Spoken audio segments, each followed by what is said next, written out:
याच्यावरती मुंबई क्रिकेट असोसिएशनने प्रश्नचिन्ह उपस्थित केलं पाहिजे. तुमच्या क्रिकेट संघटनेच्या नावापुढे मुंबई आहे आणि मुंबई महाराष्ट्राची आहे. तर त्यांना हे वेदना झाली पाहिजे.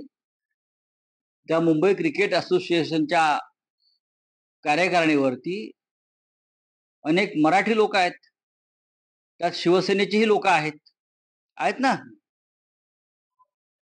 त्या शिवसैनिक सुद्धा जसं मी समजतो, त्यांनी आक्षेप घ्यायला पाहिजे होता की मुंबईमध्ये क्रिकेटपटूंचं आगमन होत आहे. रोहित शर्मा हा मुंबईचा खेळाडू आहे माझ्या माहितीप्रमाणे.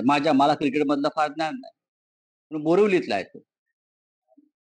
बरेचसे खेळाडू मुंबईतले आहेत, मुंबई इंडियन्सचे आहेत. पण त्यांच्या स्वागतासाठी तुम्हाला गुजरातवरून बस आणावी लागते. हे तुम्ही का दाखवताय? काय दाखवू इच्छित आहे?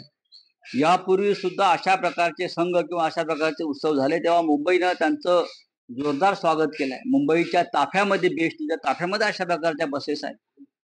जर नसती तर बनवून घेतली असते एका रात्रीमध्ये, एवढी मुंबईची क्षमता आहे. पण खास गुजरातवरून बस पाठवण्यात आली. म्हणजे गुजरात आहे म्हणून देश आहे हे दाखवताय का? की सबकुच गुजरात.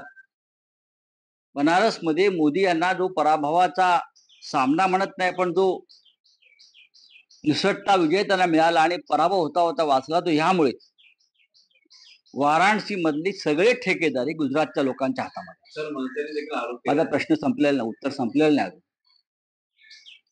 ही सगळी ठेकेदारी वाराणसी मधली गुजराती लोकांच्या हातामध्ये. लहान लहान अगदी प्लंबर पासून ते पुलाच्या ठेकेदारापर्यंत दुकानदारी, हॉटेल्स, त्या चिडीतून वाराणसीच्या लोकांनी मोदींचा पराभव करण्याचा प्रयत्न केला. मोदी थोडक्यात